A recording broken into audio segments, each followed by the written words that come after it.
할렐루야, 살아가는 대강의 가족 여러분, 오늘 하루도 하나님의 말씀과 동행하는 삶이 되길 소망합니다. 오늘 함께 나눌 하나님의 말씀은 열왕기상 10장 23절에서 29절 말씀입니다. 솔로몬 왕의 재산과 지혜가 세상의 그 어느 왕보다 큰지라. 온 세상 사람들이 다 하나님께서 솔로몬의 마음에 주신 지혜를 들으며 그의 얼굴을 보기 원하여 그들이 각기 예물을 가지고 왔으니 곧 은그릇과 금그릇과 의복과 갑옷과 향품과 말과 노새라 해마다 그리하였더라. 솔로몬이 병거와 마병을 모으매 병거가 1400대요 마병이 12000명이라. 병거성에도 두고 예루살렘 왕에게도 두었으며 왕이 예루살렘에서 은을 돌같이 흔하게 하고 백향목을 평지에 뽕나무같이 많게 하였더라.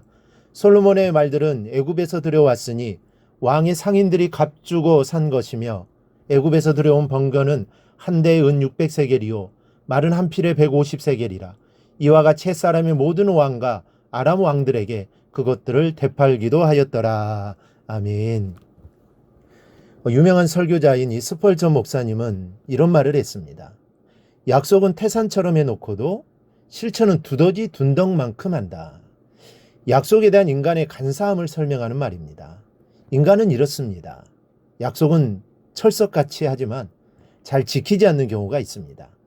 그 중에는 지킬 수 있는 여건이 되지만 일부러 지키지 않는 경우도 있습니다. 하지만 지키고 싶지만 또 지킬 수 없는 상황이어서 지키지 못하는 경우도 있습니다.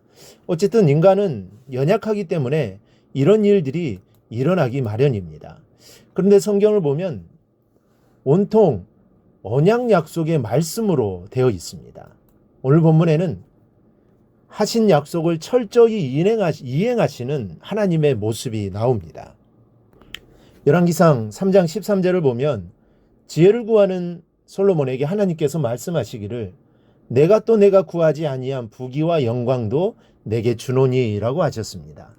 솔로몬은 지혜를 구했으나 이 대답이 하나님의 마음에 맞아 하나님은 부귀와 영광까지도 주겠다고 약속하셨고 그 약속을 어떻게 이행하셨는가 하는 내용이 오늘 본문에 기록되어 있습니다. 솔로몬이 거둬들인 세입금이 금 666달란트였다고 14절에 기록되어 있는데 이것은 약 2만 킬로 되는 금에 해당합니다. 뿐만 아니라 외국의 곡물과 예물을 거두어 들였고 당시 이스라엘은 남북을 연결하는 무역 통로였으므로 여기에서 얻어지는 수입도 상당히 많았습니다. 솔로몬이 어느 정도의 부와 영화를 누렸는지에 대해서는 성경 몇 구절만 보아도 잘 알 수 있습니다. 21절에 솔로몬 왕이 마시는 그릇은 다 금이요 레바논 나무궁의 그릇들도 다 정금이라 하였고 은으로 된 기물은 없었다고 하였으니 솔로몬의 부가 어느 정도인가를 짐작할 수 있습니다. 또한 27절에는 은을 돌같이 흔하게 하였다라고 했습니다. 인류 역사상 솔로몬과 같이 부와 영화를 누린 사람은 전에도 없었고 후에도 없을 것입니다.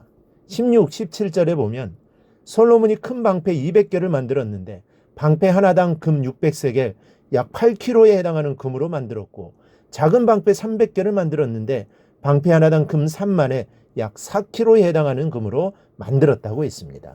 그런데 이와 같은 역사는 하나님께서 부와 영화를 주시겠다는 약속을 이행하셨기 때문에 얻을 수 있었던 것입니다. 민수기 23장 19절에 하나님은 사람이 아니시니 거짓말을 하지 않으시고 인생이 아니시니 후회가 없으시도다. 어찌 그 말씀하신 바를 행하지 아니하시며 하신 말씀을 실행하지 않으시랴 했습니다. 하나님은 결탄코 약속을 어기지 않으시는 분이시라는 말씀입니다. 인간이 아니시기 때문입니다. 그래서 솔로몬에게 재물만을 주신 것이 아니라 23절에는 재산과 지혜가 세상의 그 어느 왕보다 큰지라, 즉 재산과 지혜를 천하제일로 주셨다는 것입니다. 그러나 문제가 생겼습니다. 하나님은 1.1획도 어기지 않으시고 약속을 다 준행하셨건만 솔로몬은 하나님과의 약속을 서서히 파기하기 시작합니다.